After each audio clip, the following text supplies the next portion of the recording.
In this installment of Fun Household Tricks, we will show you 3 clever around-the-house uses for pool noodles.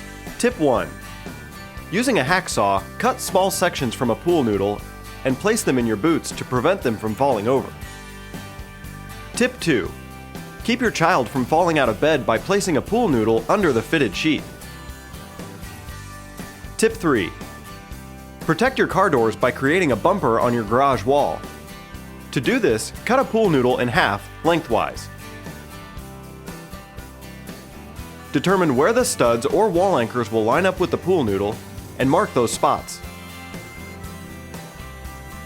Use a 1-inch paddle bit to create small recesses in the noodle.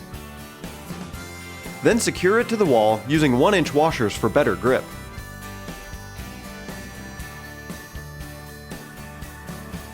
To view more home maintenance videos, visit our website at homespectors.com.